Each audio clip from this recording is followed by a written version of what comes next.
Hey everyone, welcome to Snap Take. This is Glazer of Snap Judgments. Today we've got something really cool for you. It's something different. We are going to go over the 5 must-have Series 5 cards. These are 5 Series 5 cards that you must own in order to get the most out of your account in Marvel Snap. But if you'd like to get a really powerful Series 5 card for completely free, all you have to do is sub, like, and comment. You've got a chance to win on this very video.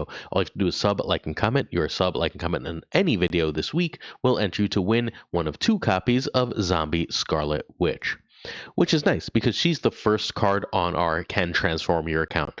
Although, I'm going to be honest, we're sort of cheating here. I don't think it's that she's so incredibly powerful, although I think she is now quite good since her buff to a 3/4. I think it's all the extra stuff that comes with her. First of all, getting the season pass will get you a bunch of extra gold. That bunch of extra gold can be used for progression. That extra progression will, generally speaking, mean that your account gets better, that you can buy more high series stuff, that you can use it towards getting better cards. That's obviously a powerful thing to do. You get a Series 5 card and you get a lot of the way toward an extra Series 5 card by just buying Zombie Scarlet Witch. But wait, you actually get an entire free extra Series 5 card. They're going to give you a collector's, that's the older ones, Series 5 snap pack if you buy Zombie Scarlet Witch on the web shop. So for $10, you get a Series 5 card. You get about enough gold for another Series 4 card, or at least in the vicinity thereof, and an extra Series 5 card. That's unbelievable. That makes this the single best thing you can do for your account. Buying the season pass is the single best thing you can do for your account. I say this all the time. If you're not new here, then you've heard me say this before. Buying the season pass, considering that Marvel Snap is a subscription model, is one of the best and most effective ways to end up playing this game. You will get more cards, you will have more you can do, you will feel better about the game if you just, and nothing else, just buy the season pass. The season pass and the season pass premium is the next best thing you can buy. The season pass, the season pass premium, and the gold pass is the next thing after that. If you do all three of those and optimize, you will sooner or later get every card or close enough to every card that matters. This card, however, is really good as a way to start your account because, well, if you're watching this video as it comes out, you should have gotten a free hunger, right? Like you should have gotten the hunger for free from the last limited time game mode. These cards go amazingly well together. Zombie Scarlet Witch makes the Horde. That Horde goes bigger when you play the Hunger. Nice and simple, right? However, even better, the Hunger can be played under Zombie Scarlet Witch without taking up a space under her, meaning that it's extra power. You should also be able to get Zombie Sentry coming relatively soon. That's the limited time game mode that starts next week. If you got Zombie Sentry for free, you have Zombie Scarlet Witch for free, $10, and then you got the Hunger for free. You have the high majority of the cards that go in that deck. The only card you wouldn't have is Zombie Giant Man, and Zombie Giant Man is very good, but targeting one extra card in order to have a package that you can put into any deck is 1,000% worth it. I think Zombie Scarlet Witch is the easy best way to start your account, to start your journey in Marvel Snap. If you want to know what Series 5 card to get, it's this one. However, that one's kind of cheating, so we're still going to go over 5 other cards that I think you should spend your tokens on, that I think should be your next focus. And we start, as literally always, with Arishem, the 7/7 with the game start. Shuffle 12 new cards into your deck. On turn 3, you get +1 max energy. He's just sort of stupidly consistent, right? Like we always assume that he's going to stop being so consistent at some point. It turns out that's not the case. He ends up just consistently being one of the top decks in the game, and he's one of the best ways to start your account as such. He is the single easiest way to buy a card, get a deck in Marvel Snap. If you buy him, you can sort of put anything else in the deck. You want to keep a reasonable curve, a couple 2 drops. You want to mostly skip 3, go 4 drops, and then you want like control in the 4 and 5 spot. A little bit of power in the 4 spot, like a Galacta would be great here. In your 5 spot, you can run cards like Enchantress, and then your 6 spot, you just run your biggest stuff. This ends up being really, really great and really powerful. Not only is it powerful, not only is it one of the more powerful things you can do, it makes a lot of less powerful Series 3 cards really work, really sing for your account. Cards like Nick Fury are utter garbage. They are completely useless. But if you don't have a lot of cards and you have Arishem, it's actually pretty good. You can play Nick Fury on turn 3, and then by turn 5, you're playing those turn 6 cards. If you have Quinjet, you can start playing them immediately. You can play all 3 Nick Fury cards. That's really strong. There's better things to do with Arishem, but as you build your account, this is a very powerful thing to do. This is also going to give you a ton of directions to go with your next cards. You can try out new cards through him to figure out what styles you like, what kinds of decks you like. You're not going to know like the full combo decks, right? You're not going to get a feel for a bullseye deck from getting Arisham. But once in a while, you're just going to sort of generate a Cannonball or Mercury, and you'll know exactly how powerful that is. That's really great. All right, so your get next cards for Arisham, I would aim toward Legion, Cosmic Ghost Rider as our 5 drops. Those are Legion's a Series 4 card, Cosmic Ghost Rider Series 5 card. I think Cosmic Ghost Rider is right now the best tech card in the game. It stops so much of what opponents are doing, whether it be Zombie Scarlet Witch, whether it be Invisible Woman, so on and so forth. While Legion on turn 4 is just insanely strong. Legion on turn 4 through Arisham to be able to like turn off the game fairly often is insanely, insanely powerful. Then, of course, there's Thanos. Thanos draws through the Arisham deck fairly effectively, giving you sort of more outs, more things to do. And Alioth is just intensely frustrating because you're playing ahead of curves. So you're usually playing ahead, which means Alioth can turn off what opponents are doing. You don't need any of these cards for Arisham to work, which is sort of the beauty of the deck. That's why it's the card that I and so many others are suggesting you really start your journey with if you have any interest in playing this type of deck. Before we get to the next 4 cards, we still have 4 more cards to talk about. Hit that sub, leave a like, leave a comment. It not only enters you to win Zombie Scarlet Witch, but it helps us out in a huge way, helps us get this content in front of more people. All right, the next card is Merlin. Merlin is a 2/3. At the start of each turn, add an incantation to your hand. And I think Merlin is right now the best 2-drop in the game, the easiest to add to a bunch of decks, and comes with easy power packages. His 3 spells, for anyone unaware, 1, it gives him +2 power and changes location. Cheap, easy location control is something we are all about in Marvel Snap. You can use that to your advantage, whether to get rid of a location that harms your deck, um, or like ruin a Magic's Limbo, or get rid of a location that's powering your opponent's deck. That's amazing. The other thing he does is he really like by his other abilities. One puts your lowest power card in a location into the deck and gives you 2 energy for it. The other turns your lowest power card into a 1 higher cost card, which is usually just going to be a power up. Higher cost cards generally equal more power. These are ways to get rid of cards that have negative synergies like Hood or Sentry, or like your opponent goblining or trying to clog you. Merlin's absolutely insane for that. He's absolutely incredible for that. He changes your account by changing what you're weak to. You can just sort of stick him in decks. He also has the single easiest power package in the game. Basically, what you need to do is you have to have Merlin, a couple random 1-drops, and then Werewolf by Night, a Series 4 card. If you have access to that nice, simple little combo, then you have a power combo that can go in almost any deck that doesn't have 6 drops it really wants to play. And spoiler alert for Marvel Snap, 6 drops are strong, but most decks don't really want 6 drops. Most decks want to sort of top out at 4 and 5 drops. They want to play things like Juggernaut at the end of the game, or play multiple cards, because generally speaking, multiple cards is more powerful than 1 card. Merlin and Werewolf, therefore, in so many decks is just a ton of power. You play Juggernaut, you play a couple Merlin spells, that kind of thing at the end of the game. Your Werewolf wins 1 lane, your Juggernaut wins another, you're good to go. Just absolutely powerful stuff. If you own him, I absolutely urge you to get Werewolf by Night immediately, but he also works great with zombie stuff. Like his spells go away on the Zombie Scarlet Witch lane, giving you extra power there. He's in a bunch of Wiccan decks because Wiccan decks need to hit their whole curve before they can play. So he gives you a 1-drop after you play him, right? So that means you, instead of having to have a 3-drop, you can have a 2 plus that Merlin spell, that 1-drop, increasing your Wiccan curve going off. He's amazing in Darkhawk stuff because a lot of the Darkhawk stuff is kind of lower power, and being able to say, oops, I turned that into something better is very, very, very strong. He's great with Sasquatch Mockingbird because he can turn your like extra Mysterios into higher power cards, or use them to give extra energy. Whatever you get probably works with Merlin, which is sort of the beauty of him. Where like Arisham is a deck to himself, Merlin can sort of go into any deck. So he's just a beautiful, powerful card, one that I urge you to explore as soon as possible. He also is another reason that like we consider buying the season pass. We're not going to do honorable mention in this. Our next video is going to be 5 underrated cards that can transform your account. In that video, we're going to have a bunch of honorable mentions, and so many of those cards are season passes. So many of the best cards in Marvel Snap are season pass cards. Another reason to make sure that you're buying that if you're trying to get the most out of this game. Assuming you want to play casually and don't care, hey, don't spend a cent, right? But if you want to get competitive, buying the season pass is like literally step 1.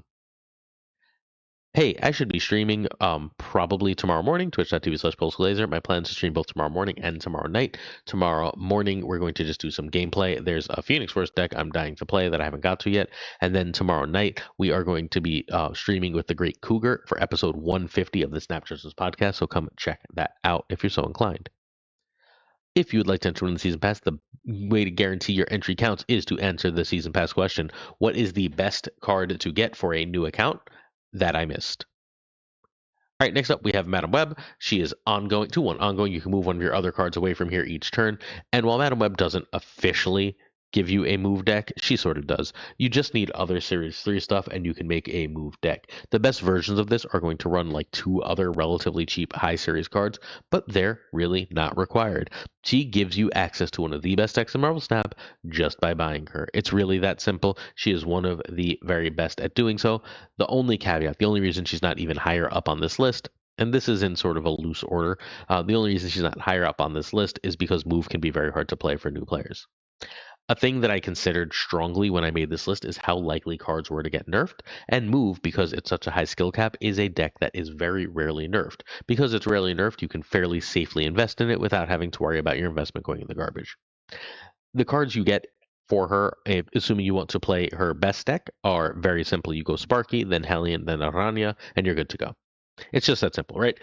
You go Sparky, Hellion, Aranya, you're done. Sparky is a Series 5, Hellion is a Series 4, Aranya is a Series 5. You get them in that order, and you have the full deck. You don't need them. If you want Bounce, it's going to be Toxin and Frigga as your extra cards that you must have, and then you can get Aranya after them or Sparky after them. This deck is gross. It's super powerful. If you want a nice cheap version, I wanted to make sure that I gave you a deck that worked for this. I think you really do need Sparky. You can I just couldn't figure out what you wanted to put in that spot. Like Hercules is okay, but like so you're really going to want Sparky with that Madam Web. Madam Web is more important, but Sparky is going to be in every one of these decks because Sparky gives a huge power buff and then puts the thing back in the Madam Web. Vulture can Iron Fist can be Aranya. Vulture should probably be what card did I say? Vulture should probably be Hellion, and then you have the deck. That's it. It's just that simple. This deck is really, really easy to get into and insanely strong. If I had to pick what the best deck in Marvel Snap is for players who really consider the game and are very good, it would be Move right now. Period. Bar none. I think it's the best. It's not the highest win rate because Sizer is experimenting with other things, and the deck is sort of solved and known, and people stop playing things that are solved and known. But if you're trying to climb, if you want to transform your account with a really, really powerful card, it is Madam Frickin' Web. Number two, and I know it's not number one. I think number one is going to be controversial. We'll get there in a second. Number two is Victoria Hand. Your cards that were created in your hand have +2 power. She's a board wide power buff, and she creates multiple decks. I think she's not number one largely for me because I'm like she hasn't been changed since release, but I'm waiting for the day she's a 2/2 and she really takes a hit because a 2/2 would really mean a lot to weakening her. I think she is great. She works amazingly with a bunch of cheap cards like Mirage, Quinjet, and Coulson, so you can build a nice cheap deck with her. You're going to want to run Moon Girl in that deck as your way to double her because you do want to double her where possible. You don't want really, I mean, you can try Mystique, but Mystique's pretty bad there. And although there are Patriot decks that run her and Mystique and like Mole Man, if you happen to get Mole Man from that last limited time event, fine, you can try that. But generally speaking, you want Moon Girl to double her until you can get Frigga, until you can get Moonstone, until you can get Prodigy, other cards that double her. Frigga is the first one here. You can also power up the deck by going for Iron Patriot, Kate Bishop style cards. Iron Patriot and Kate Bishop are both great with her. Be a little careful if you're going Iron Patriot with Kate Bishop. If you're going to do Moon Girl or Bastion shenanigans, you don't really want that. But if not, you're good to go. You can do absolute nonsense with Misery. Misery with Iron Patriot, Misery with Hood when you have Victoria Hand is insanely, insanely strong.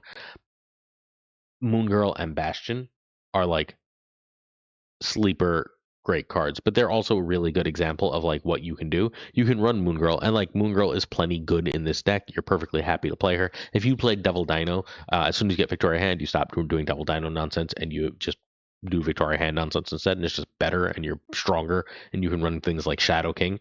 But like then eventually you get Bastion and you can do Bastion Quinjet and just get 1/3 Victoria Hand copies, or you can do both. Like it adds a ton of flexibility here. It's crazy strong. This is an easy, flexible package that just has a lot of fun cards to play. You're constantly generating stuff, you're constantly doing different stuff, you're trying to be unpredictable, and you're putting out a ton of points while also having some space for control. Again, if it wasn't for a nerf fear, this might be number one, but I think number one has to be Moonstone. I think Moonstone right now is one of the most slept on and powerful cards in the game. When Moonstone hits the board, the shiver of fear goes on. This is also the bridge to the underrated because I think it's both like one of the best and severely underrated. So as long as you own Mystique, I think you are really, really safe to get Moonstone because this has the ongoing effects of your 1, 2, and 3 cost cards here, and Mystique is whatever other ongoing cards you want. This is the card you need for ongoing decks, and you're going to want like Sam Wilson and Goliath soon after getting Moonstone for ongoing decks, but there are enough cheap ongoing 2-drops like Dazzler that you should be totally fine. Her copying a Goliath just is lane-winningly big. Her copying an Ant-Man is a 410 in power. Like, these are just insanely strong things to be doing in a game of Marvel Snap. You will eventually, again, in that deck, want Captain Carter because Captain Carter, when you're giving uh, +8 to the back cards in your deck, probably win. She's also really, really good with Victoria Hand. A lot of Victoria Hand lists run her, particularly those that are a little more expensive and run Quinjet. She works really well with Bastion and Quinjet in stupid ways where like you can go Moonstone and Bastion Quinjet on turn 5, and then you just have a bunch of 1-cost stuff to play, including a 1/3 Moonstone to play. Like, and then like even outside of this, right? You just have Iron Man Mystique. You have either like Devil Dino or Claw or whatever that you want to play with Iron Man Mystique. And then you just have a Moonstone deck. You have Mr. Fantastic and you have Onslaught and you like get magic and you want to play you can play Mystique on Onslaught or Mystique under a Moonstone to copy Mr. Fantastic and just put a lot of power out. This deck does a lot of powerful stuff. You can do it with Patriot. I just think Moonstone is like insanely versatile and gives you enough power that you can actually threaten. Like a lot of early game decks are going to have to really threaten with control, and I think Moonstone is one of the first big power spikes that lets you compete in terms of power with other top cards. Hopefully this helps you. Hopefully you have some interesting comments for me because I'm very, very curious what the takes are for this. We usually do deck videos, but I haven't updated like my recommendations in a while, and I thought this would be a cool way to do so.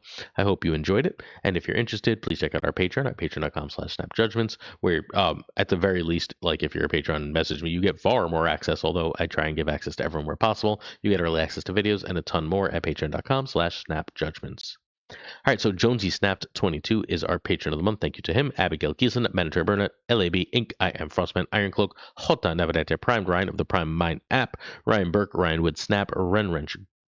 Damn it. Vera, Group Math. I gotta change it. Go for Kev, Caretix Lee, Koiri, Kazushi, Archangel 3K, Black Dia, Pyro, The Goat Seeker, Goatsy, Code, Hollowed Synth, Fanatic, Absolute Shannon, Dirtay, Dark Moogle, Mr. Kerfuffle, Cables, Jinja, Philly, Haplo, Kenny Loggins of the Danger Zone, The Bizza, Black Tubes 23, Extras V, and Skippy G.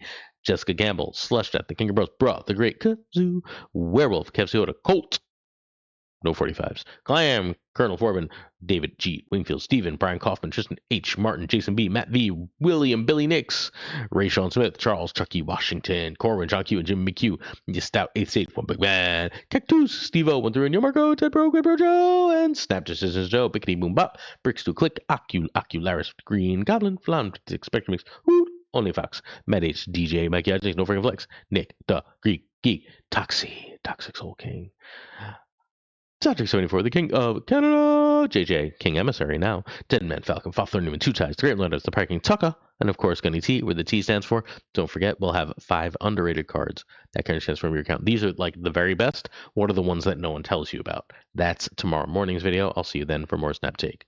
Peace.